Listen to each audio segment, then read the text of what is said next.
کہ کوئی جملہ ایسا ہمارے منہ سے نہ نکلے. اس میں تھوڑی سی کنفیوژن ہو گئی کہ روزہ خاص اور عام سے مراد کیا ہے؟ روزہ تو روزہ ہے نا، اس کا اہتمام جو ہے وہ خاص اور عام. میں نے پہلے جملہ یہ کہا کہ احکام دونوں کے لیے برابر ہیں، احکام دونوں کے لیے یکساں ہیں، مگر اب دونوں کیا کما حق اس پہ پورا اتر رہے ہیں.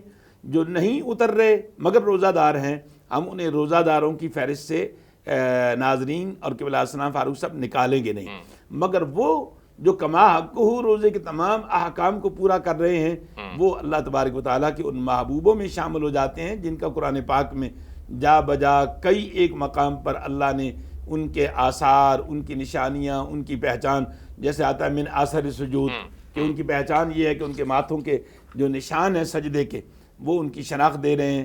کہیں کہا والذین یؤثرون علی انفسہم ولو کان بہم خصاصہ، یہ رب تعالیٰ ان کی صفتوں کو خود بیان کر کے ان کے ساتھ اپنے پیار اور محبت کا اظہار کر رہے ہیں.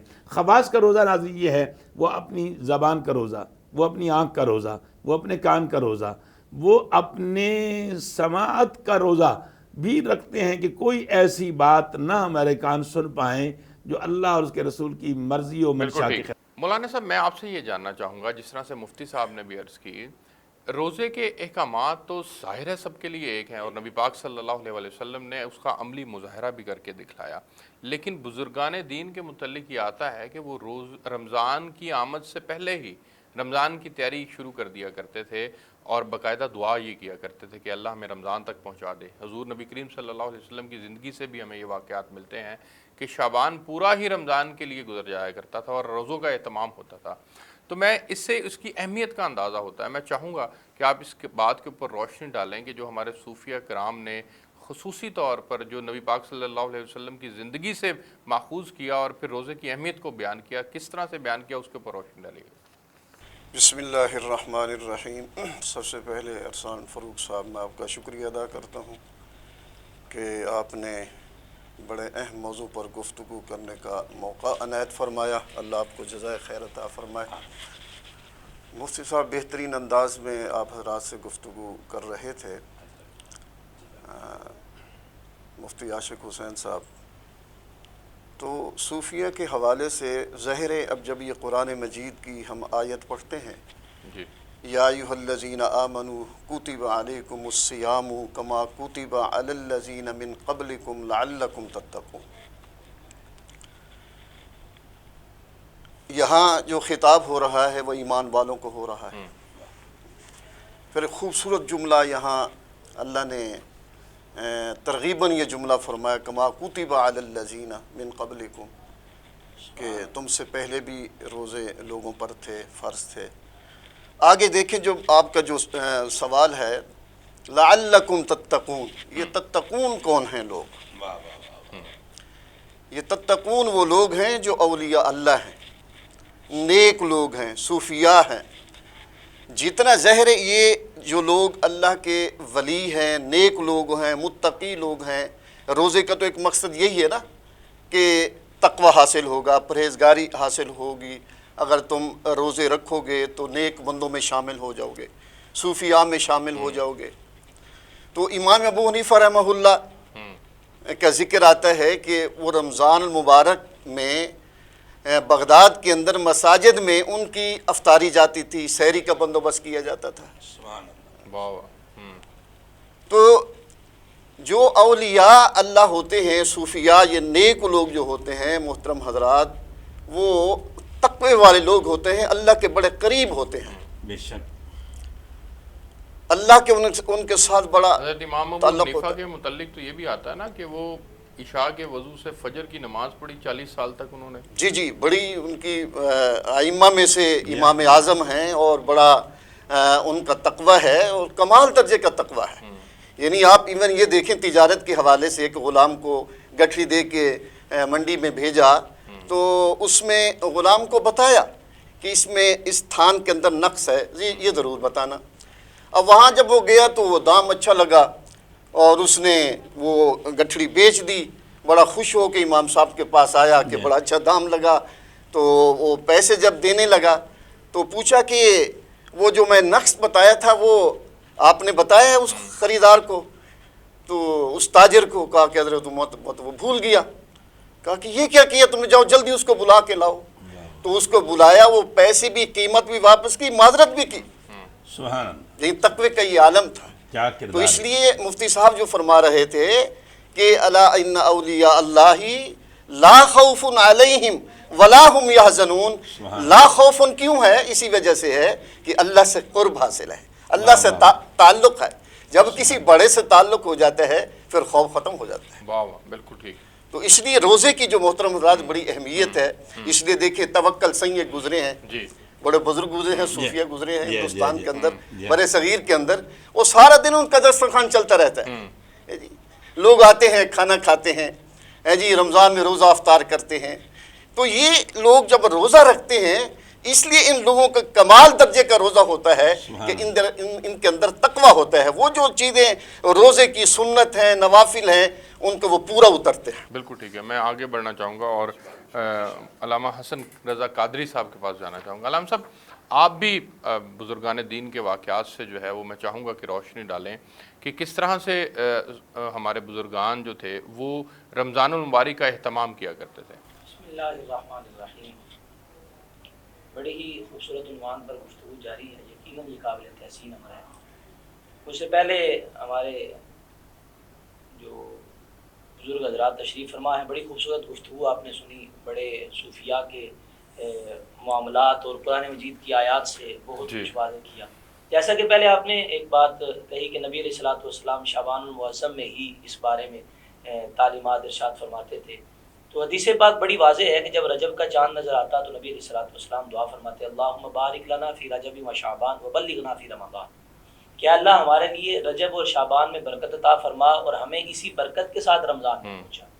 اور ایک بڑی واضح حدیث جو اکثر ہمارے ممبروں پر یہ سنائی دیتی ہے کہ نبی علیہ الصلوۃ والسلام نے ارشاد فرمایا کہ شعبان شہری و رمضان شہر اللہ. شعبان میرا مہینہ ہے اور رمضان اللہ کا مہینہ. حضرت حافظ ابن حجر عسقلانی رحمۃ اللہ تعالی علیہ نے اس جگہ پر ارشاد فرمایا کہ شعبان کو شہر حب رسول کہا جاتا ہے، رسول اللہ کا محبوب مہینہ کہا جاتا ہے. نبی علیہ الصلوۃ والسلام نے رمضان مبارک کے ماہ مکرم کی تیاری کے لیے ارشاد فرمایا کہ شعبان میں اپنے آپ کو تیار کرو تاکہ رمضان اچھے طریقے سے گزرے. رمضان مبارک ایک ایسا ہمارے لیے بڑا خوبصورت ایک پوائنٹ جس کو ہم بونس بھی کہہ سکتے ہیں اللہ رب العزت کی طرف سے کہ ہمیں ہر قسم کی اللہ رب العزت نے اس ماہ مکرم میں اپنی رحمتوں سے نوازا. روزہ بیسک اپنی خواہشات کو روکنے کا نام ہے. انسان کو کھانے کی خواہش ہوتی ہے، اللہ کہتا ہے میرے لیے چھوڑ دو. پینے کی خواہش ہوتی ہے، اللہ کہتا ہے میرے لیے چھوڑ دو. ایک خاص ڈیفینیشن کے تحت صبح صادق سے لے کر غروب آفتاب تک انسان بحکم الہی کھانے پینے اور اپنی خواہشات سے خود کو روکے رہنے کو روزہ کہتے ہیں. اور جیسا کہ پہلے ہمارے سے پہلے ہمارے بزرگ حضرات بات کر رہے تھے کہ صوفیاء کا مزاج کیسا ہوتا ہے، جیسا آپ کہہ رہے تھے کہ احکام تو سب کے لیے، تو پھر کیا خاص لوگوں کا اور عام لوگوں کا. میرے ذہن میں ایک بات حضرت امام احمد بن حنبل رحمۃ اللہ تعالی علیہ کی آ رہی تھی کہ آپ سے کسی عورت نے سوال کیا کہ میں رات کو چھت پہ بیٹھ کے چرخہ کاٹتی ہوں تو بادشاہ کی سواری کبھی کبھی گزرتی ہے، اس کے ساتھ وہ بڑے شمع روشن کیے ہوئے خدام کا ایک جلوس ہوتا ہے، وہ لائٹ میری چھت پہ پڑتی ہے، تو کیا اس لائٹ میں میرا چرخہ کاٹنا جائز ہے؟ واہ واہ واہ.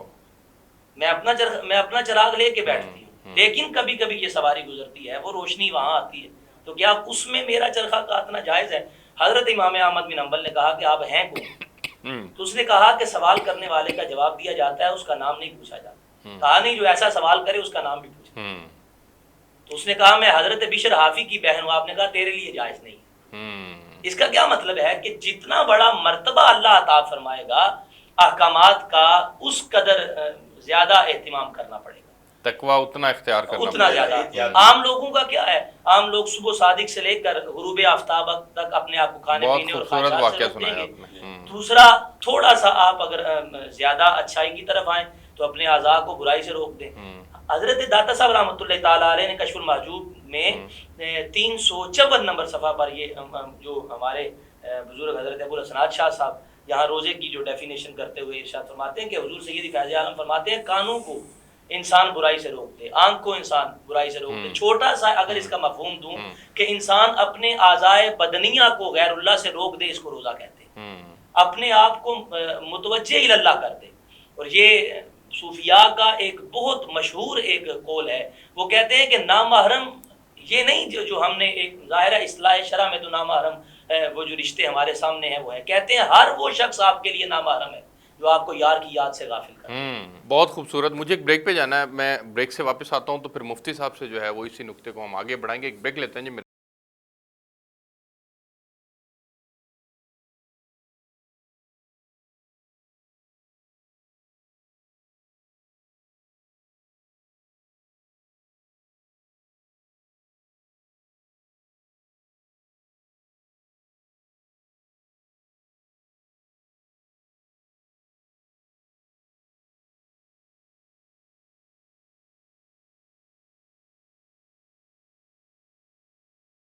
ویلکم بیک ناظرین۔ مفتی صاحب، جس طرح سے حضرت مولانا حسن صاحب نے جو ہے وہ گفتگو کی اور انہوں نے بتایا کہ کشف المحجوب کے اندر یہ بات لکھی ہوئی ہے کہ بنیادی طور پر روزے کا مقصد یہ ہے کہ رجوع الی اللہ ہو۔ اب میرا سوال آپ سے یہ ہے کہ جب ہم کلمہ پڑھ لیتے ہیں اور ہم نے کلمے کے اندر یہ اس بات کی تصدیق کی، گارنٹی دی کہ اللہ تیرے حکم مانیں گے، تیرے نبی کے طریقے کے مطابق زندگی گزاریں گے، تو مجموعی طور پر تو ہم سب پر کلمے کے مطابق زندگی گزارنا لازم ہے۔ کیوں ہمیں ضرورت پیش آتی ہے کہ ہم پاکٹس کے اندر چلے جاتے ہیں اور ہم چیزوں کو ڈھونڈتے ہیں کہ شاید یہاں سے ہمیں جو ہے وہ فیض ملے گا، اس ذات سے فیض کیوں نہیں لینے کی کوشش کرتے جو کلمے کی نسبت سے ہے؟ ارسلان صاحب، بڑا اچھا سوال آپ نے ناظرین کے لیے علماء کی نظر کیا ہے۔ پہلی بات تو یہ ہے کہ لا الہ الا اللہ محمد الرسول اللہ، جس میں ساری کائنات کی نفی کر کے اس بات باری تعالیٰ کا انسان اقرار کرتا ہے کہ تو ہی معبود حقیقی ہے۔ اور پھر نماز میں ہم کہتے ہیں ایاک نعبد و ایاک نستعین۔ ہمارے وزیر اعظم کا بھی یہ تقیہ کلام ہے، ایاک نعبد و ایاک نستعین۔ یہاں بھی ہم اظہار کرتے ہیں کہ میرے مالک، سابق وزیر اعظم کا ابھی نگران چل رہے ہیں، ایاک نعبد و ایاک نستعین، کہ تیری ہی عبادت کرتے ہیں اور تجھ ہی سے مدد چاہتے ہیں۔ اب مدد بصورت حقیقی اور بصورت مجاز ایک لمبی بحث ہے، مگر میں یہ عرض کر رہا ہوں کہ آج چونکہ آپ کا جو عنوان ہے وہ خواص کا روزہ اور عام عوام الناس کے روزے کے حوالے سے، کہ روزہ کا مقصد ہے تقوی پیدا کرنا۔ حضرت سیدنا فاروق اعظم رضی اللہ تعالیٰ عنہ سے کسی نے پوچھا کہ تقوی کیا ہے، تو آپ نے انتہائی خاردار 2 جھاڑیاں منگوائیں، ٹہنیاں منگوائیں اور انہیں قریب قریب رکھا اور سائل کو کہا اس کے اندر سے نکلو۔ تو اس نے کہا جناب میں اگر اس کے اندر سے نکلتا ہوں تو میرا دامن الجھ جائے گا، تو اب میں اس کے اندر سے نکلو۔ اس نے کہا کہ بہت مشکل ہے۔ پھر آپ نے کہا نکلو اس کے اندر سے، تو اس نے اپنے دامن کو سمیٹا، پوری احتیاط برتی اور پھر بڑی احتیاط کے ساتھ وہ اسے نکلا اور کہا جی بڑی مشکل، یہ چھوٹی سی گزرگاہ بڑی مشکل گزرگاہ تھی، اب میں اس کو تقویٰ کہتے ہیں۔ یہ ہے تقویٰ۔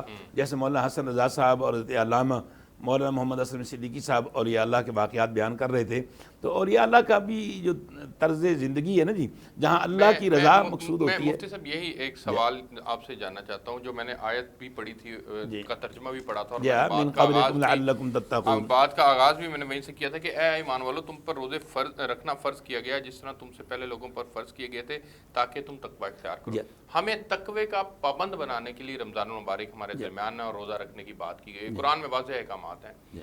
اب سوال یہ ہے کہ تقوی اختیار کرنا یہ خاص کے لیے ہے یا عام کے لیے بھی ہے؟ نہیں، میں عرض کروں گا تقوی تو مومن کی زینت ہے، تقوی تو ایمان کی کا سرمایہ ہے، ایمان کی پہچان ہے۔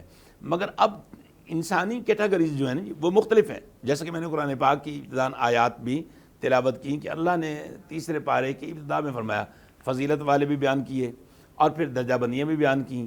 پھر اللہ نے قرآن میں خود ایک سوال رکھا علامہ صاحب کہ حل یستوی الذین یعلمون والذین لا یعلمون، کیا یہ دونوں برابر ہو سکتے ہیں؟ اب اس سے خود اللہ قرآن میں فرما رہے ہیں کہ جاہل اور عالم یہ برابر نہیں ہو سکتے، اور صاحب تقوی اور تقوی میں کمزور یہ دونوں برابر نہیں ہو سکتے۔ مگر روزے کا مقصد یہی ہے کہ ہمیں صاحب کردار بنانا۔ اور کردار کیا ہے؟ کردار یہ ہے کہ جو مولانا حسن رضا صاحب نے بڑا خوبصورت جملہ کہا کہ جو رجوع الی اللہ ہے وہ صاحب کردار ہے، اور جس کی توجہ اللہ سے ہٹ گئی اور غیر اللہ کی جانب چلی گئی تو وہ اس تقوی کے منصب پر قائم نہ رہا۔ اب روزہ اس کو ہر پل اللہ کی جانب متوجہ کرتا ہے، تنہائی میں بھی اور شعنائی میں بھی اور روشنائی میں بھی اور تاریکی میں بھی، کہ اب اسے اور یہ ہر کسی کو کرتا ہے، اور ہر کسی کو کرتا بالکل ہے، ایسے ہی ہے۔ اسے احتیاج ہے پانی پینے کی، اکیلا ہے، موجود ہے مگر نہیں پیتا، اس لیے کہ روزہ اس کے کردار کو سنوار رہا ہے کہ مجھے خدا دیکھ رہا ہے۔ مفتی صاحب مجھے آگے بڑھنا چاہوں گا اور مولانا محمد اسلم صدیقی صاحب کے پاس جانا چاہوں گا۔ حضرت جس طرح سے حضرت مفتی صاحب نے بھی عرض کی اور انہوں نے بھی ہمیں بتلایا کہ اکابرین جو ہیں وہ تقوی کا اہتمام جو ہے وہ خود بھی کیا کرتے تھے اور آگے بھی کوشش ہوتی تھی کہ تقوی کا اہتمام ہو۔ اب تقوی جو ہے وہ جس طرح سے مولانا حسن صاحب نے ایک واقعہ سنایا ایک عورت کا کہ اس نے اتنا اہتمام کرتی تھی کہ پاس گزرتے لشکر کی روشنی جو ہے وہ استعمال کرتے ہوئے پوچھا جا رہا ہے کہ یہ کرنی چاہیے کہ نہیں کرنی چاہیے۔ جو آج کے ہمارے عمومی حالات ہیں ان کے اندر ہم کہاں کھڑے ہیں اور تقوی کا اہتمام کیسے کیا جا سکتا ہے اور اس میں علماء کرام اور صوفیہ کیا کردار ادا کر سکتے ہیں؟ تو میں یہ کہوں گا کہ سورہ بقرہ میں آپ شروع میں پڑھتے ہیں الف لام میم ذالک الکتاب لا ریب فیہ، آگے پڑھتے ہیں ھدی للمتقین۔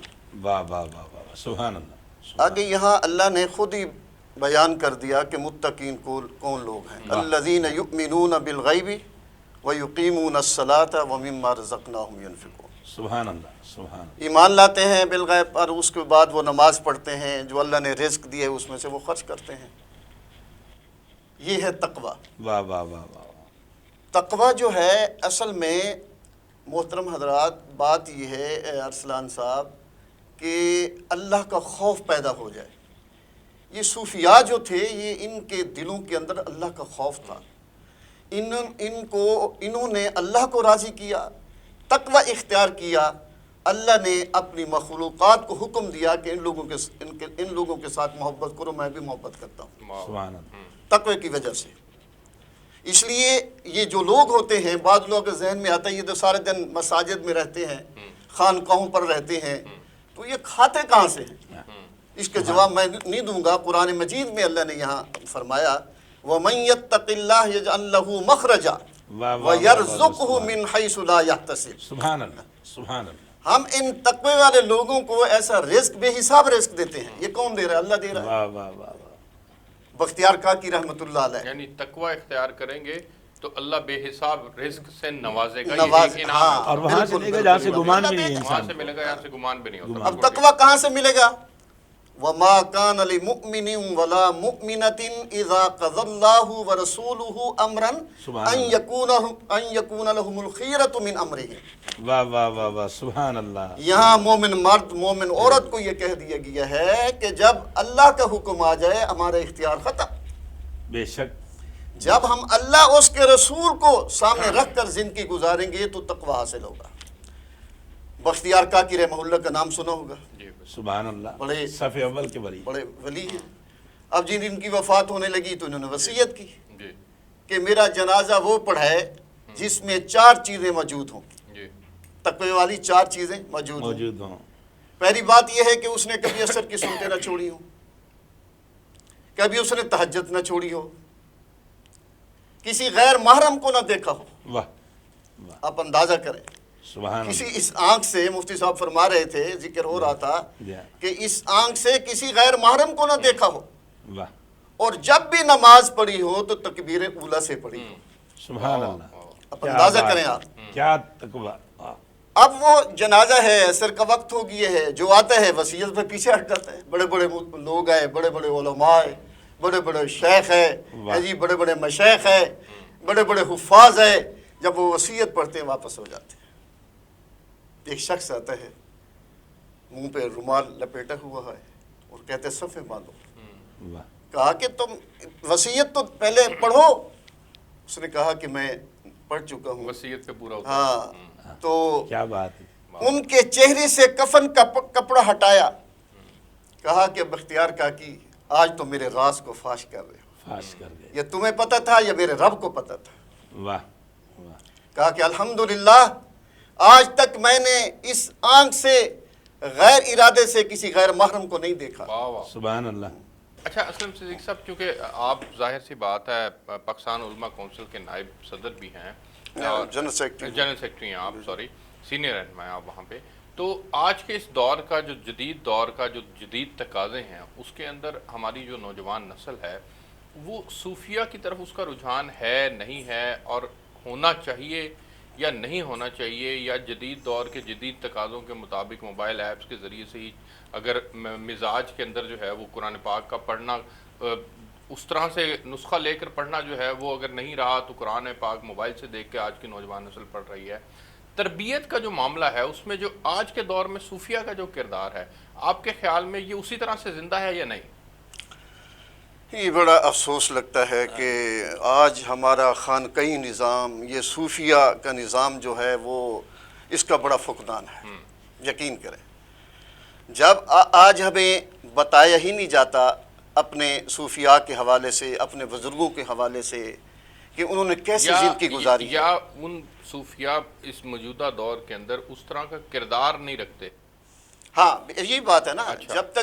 جب ہم پتہ بھی، اب ہماری نوجوان نسل کو ارسلان صاحب، مفتی صاحب پتہ نہیں ہوگا، ہمارے بزرگ دین کا پتہ نہیں لگے گا کہ ہمارے جو پیچھے بزرگ گزرے ہیں انہوں نے کیسی زندگی گزاری. سچے سچے لوگ تھے، ہم مثالیں دیتے ہیں ان کی. یعنی ان کے کردار کو جب ہم بیان کرتے ہیں، آج صوفیہ کے کردار کے حوالے سے آپ نے پروگرام کیے ہے، جب ہم ان کا ذکر کرتے ہیں تو ایمان کی آبیاری ہوتی ہے. ایک اللہ کے وہ ایک بندے نے سنا ایک بزرگ کے حوالے سے کہ ایک خان کا ذکر ہوا کہ اس میں بڑے نیک و متقی آدمی ہیں، تو وہ اس کو ملنے کے لیے گئے.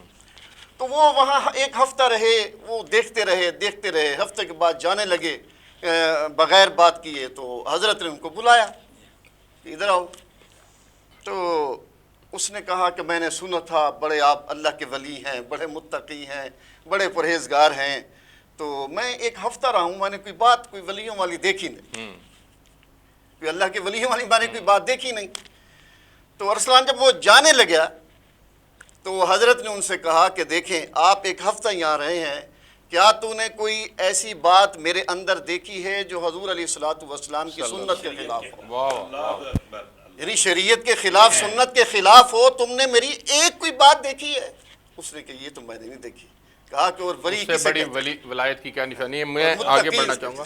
بالکل ٹھیک ہے، میں آگے بڑھنا چاہوں گا علامہ حسن صاحب کے بعد، لیکن اس سے پہلے مجھے ایک بریک پہ جانا ہے. میں بریک سے واپس آتا ہوں تو پھر علامہ حسن صاحب سے گفتگو کو آگے بڑھائیں گے. میرے ساتھ رہیے.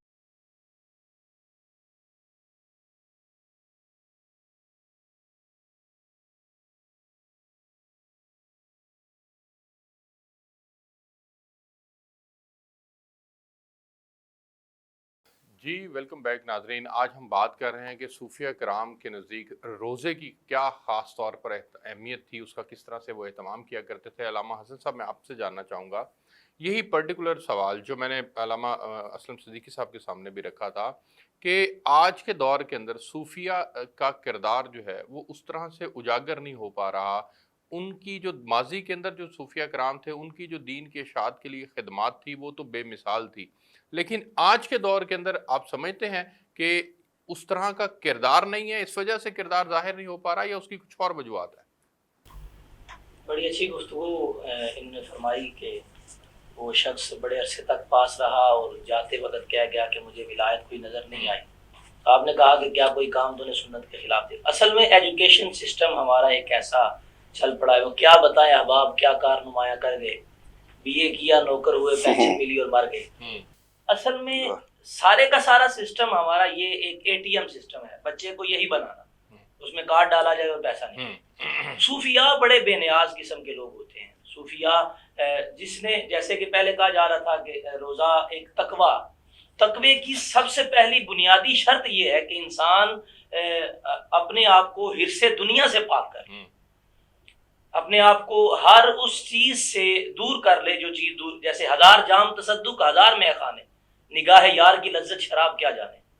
تو یہ صوفیاء کا مزاج ہوتا ہے. صوفیاء اپنے آپ کو ہر اس چیز سے دور کر. آج بھی میرا خیال ہے بڑے بڑے باکمال علماء ربانیین اس دنیا میں موجود ہیں، اور اپنا تربیت والا جو معاملہ ہے وہ بالکل ہما تنگوش ہو کے دنیا ان کو سنتی ہے اور پھر ان سے تربیت حاصل کرتی ہے. لیکن اس کے ساتھ ساتھ ہمارے لیے یہ باتیں بڑی اہم ہیں، اور اس کے لیے اس کا جاننا ہمارے لیے ضروری یہ ہے کہ تصوف اصل میں ہے کیا.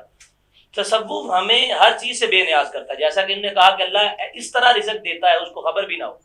لیکن صوفیاء کا مزاج کیا ہوتا ہے؟ صوفیاء جس طرح کوئی بندہ کسی کا غلام ہوتا ہے، کسی بادشاہ کے پاس جاتا ہے، ساری کی ساری ملکیت اس کی ہے، اب بادشاہ اس کو جتنا بھی دے دے گا وہ یہی کہے گا کہ آپ کی کرم نوازی ہے، آپ نے مجھے بے حساب دیا۔ صوفیاء کا بالکل ایسا ہی مزاج ہے، وہ ہر حال میں شکریہ ادا کرتے ہیں۔ مفتی صاحب، یہ آج کے دور کے اندر جو ہے وہ اس کی یاد دہانی ضروری ہے کہ ہم واقعی میں حقیقت ہے وقت ضائع ہو رہا ہے، رجوع اللہ نہیں ہے، حضور نبی کریم صلی اللہ علیہ وسلم کی زندگی کے اوپر عمل پیرا نہیں ہو پا رہے ہم۔ اصل میں ارسلان صاحب آپ کا جو سوال تھا وہ تھا کہ ینگ جنریشن جو ہے جی وہ اہل اللہ کی جانب متوجہ ہو رہی ہے یا نہیں ہو رہی، نہیں ہو رہی تو کیوں نہیں ہو رہی، سوال تو آپ کا یہ تھا۔ تو میں اس کے جواب میں یہ عرض کروں کہ قرآن مجید فرقان حمید میں اللہ نے کہا الا بذکر اللہ جی تطمئن القلوب، جیسے حضرت علامہ استاد العلماء مولانا محمد اسلم صدیقی صاحب نے اور شہزادہ مولانا حسن رضا قادری صاحب نے بیان کیا، تو بات یہ ہے کہ انسان دو حالوں میں سے ایک حال میں ہے، یا تو اس کا دل مطمئن اور پرسکون ہے یا پریشان حال، بالکل ٹھیک۔ اور اکثریت پریشان حال قلوب کی ہے۔ اب پریشان حال قلوب کو سکون قلب کی تلاش ہے، اور سکون قلب کی تلاش میں جب وہ نکلتے ہیں تو پھر یہ اہل اللہ جو ہیں ان کے مزارات، ان کی درگاہیں، ان کی خانقاہیں جہاں باقاعدہ حلقہ ذکر کا اہتمام ہوتا ہے، اور جو حلقہ ذکر کا اہتمام ہوتا ہے وہی اہتمام اصل ان نوجوانوں کی تربیت ہوتی ہے، غیر اللہ سے ہٹا کر انہیں اللہ کی جانب لگانا۔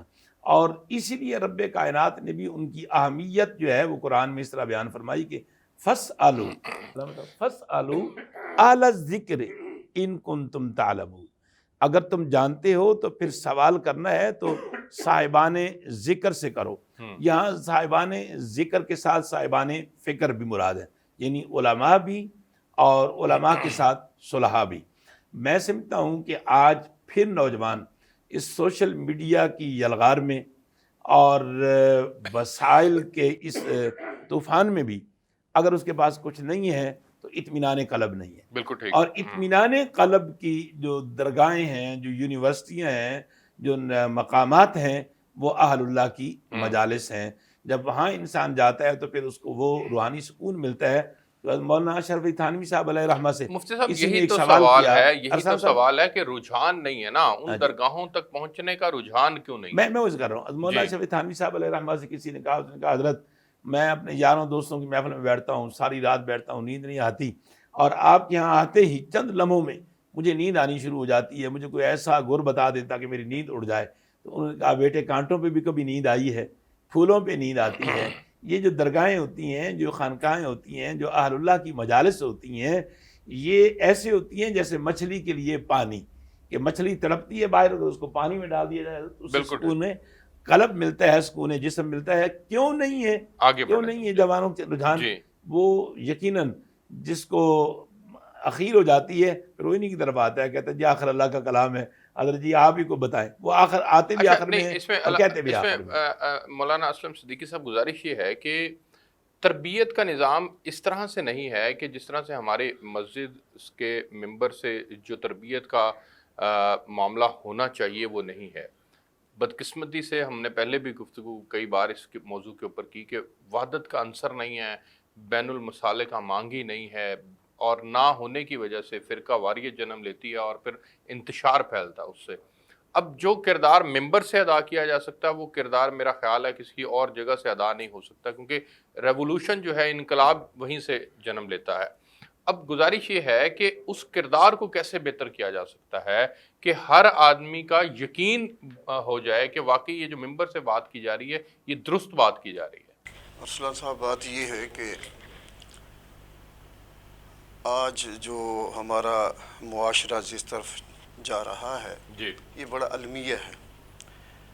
نوجوان نسل دین سے دور ہو رہی ہے، بزرگوں سے دور ہو رہی ہے، تربیت کا بہت بڑا فقدان ہے۔ پہلی بات تو یہ ہے کہ رمضان المبارک کا مہینہ بھی ایک تربیت کا مہینہ ہے۔ دوسرا یہ ہے کہ جو مساجد میں علماء، خطیب، ائمہ حضرات ہیں، ان کا اس میں بڑا کردار ہونا چاہیے، اور ہم اس بات کو مانتے ہیں۔ ہمارا یہاں جو ہے نا کو کردار جو ہے ہم اس صحیح انداز میں شاید ہم لوگوں کو نہیں بتا رہے، حالانکہ دوسرا یہ ہے کہ مساجد میں آج کل اچھا، اس میں علامہ صاحب اس میں اپنا کردار بھی تو پوائنٹ آؤٹ ہوگا نا کہ میرے اندر یہ چیزیں ہیں بھی یا نہیں. میں اگر کسی ممبر کے اوپر بیٹھا ہوں، کوئی میرے پاس کوئی منصب ہے، کوئی ذمہ داریاں ہیں، کیا میں اس کے لیے اہل بھی ہوں کہ نہیں؟ یہ بھی تو ایک نقطہ ہے نا. نہیں، یہ بڑا نقطہ، اور سب سے اس بڑا میں نقطہ یہی علم ہے. اور عمل کا جوڑ آپ کے درمیان اگر بیٹھا ہوا ہے تو پھر آپ کی جو تاثیر ہوگی اس کا اور ہی مزہ ہے.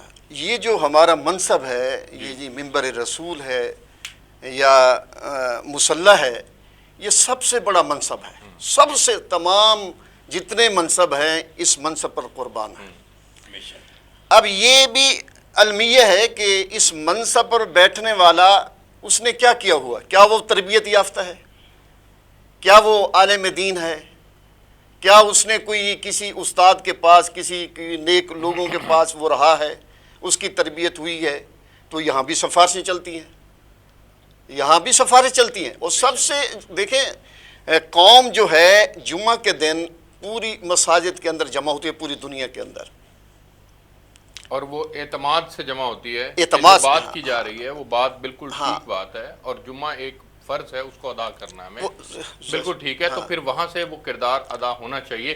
مجھے آگے بڑھنا ہے. میں علامہ حسن صاحب، چونکہ آپ خود اس چیز کو جو ہے وہ دیکھتے ہیں، آپ کیا سمجھتے ہیں کہ یہ کتنی بھاری ذمہ داری ہے آپ کے کندھوں کے اوپر، اور اس کی ادائیگی کے لیے کتنا جو ہے وہ ضروری ہے کہ آپ کو خود عمل کے ساتھ زندگی گزارنی ہے؟ میں سمجھتا ہوں کہ یہ سوال تو یقیناً بڑا اہم ہے کہ ممبر کی ذمہ داری بڑی ایک ایسی. حضرت نصیر ملت رحمۃ اللہ تعالیٰ علیہ نے کہا تھا کہ واعظ حوث آشنا ہے کم بولیں گے، ممبر پہ ہی بس یہ حضرت بولیں گے، آنچ آئے گی اگر حق پہ تو ہم بولیں گے. تو نصیر ملت کا یہ بڑا ایک چوٹ والا انداز تھا واعظین ممبر کے لیے، جو ممبر پہ بیٹھ کر اپنی ذمہ داریوں سے آشنا نہیں ہوتے تھے. لیکن اس کے ساتھ ساتھ میں ایک اور چیز بھی محسوس کرتا ہوں کہ جو بہت سارے ایسے احباب ہمارے ممبر پر بیٹھے ہیں لیکن ان کے پاس اختیار نہیں ہے، وہ انتظامیہ سسٹم میں جھگڑے ہوتے ہیں. بہت ساری دفعہ بہت سارے معاملات میں ہمیں ایسا نظر آتا ہے. اکثر آپ چلے جائیں تھوڑا سا ادھر لاہور سے تھوڑا سا آپ باہر نکلیں، لاہور کے اندر بھی بہت ساری ایسی مساجد ہیں کہ جہاں پر فقط اس وجہ سے کہ یار کوئی ایسا بندہ سانوں مل جائے جڑا ساڈی نماز پڑھا دے، پڑھا لکھا وہ ہے یا نہیں ہے، مسئلے پاویں نہ دسے. یہ عموماً ہمیں باتیں سننے کو ملتی ہیں. کیونکہ وجہ یہ ہے کہ یا تو ان کا اپنا دل نہیں کرتا کہ کوئی ایسا بندہ ہو. بہت ساری جگہوں پہ ہم نے یہ سننے کو ہمیں آیا کہ اگر یہ یہاں درس دے گا تو پھر ہماری انتظامیہ کا روب نہیں رہے گا، لوگ اس کے ساتھ مائل ہوں گے، لوگ اس کی بیٹھک میں بیٹھیں گے. انتظامی معاملات تو ہیں، انتظامی معاملات میں ان انتظامی معاملات میں جائے بغیر ہم جو نبی پاک صلی اللہ علیہ وسلم کی زندگی ہے اس کا اگر عملی نمونہ جو ہے وہ ہماری ذات کے اندر موجود ہے تو پھر جب ہم کوئی بات کریں گے تو یقیناً وہ ایک اثر رکھے گی بات. اور پھر اس میں علماء کرام نے جو ہے وہ بنیادی طور پر کردار ادا کرنا ہے. آج صوفیہ کرام کے حوالے سے خصوصی طور پر ہم آپ تینوں مہمانوں نے اس انتہائی اہم موضوع کے اوپر گفتگو کی. آپ تینوں مہمانوں کا بہت شکریہ. ناظرین، آپ نے پروگرام دیکھا. آپ سے کل ایک نئے موضوع کے ساتھ ملاقات ہوگی. تب تک کے لیے اجازت دیجیے.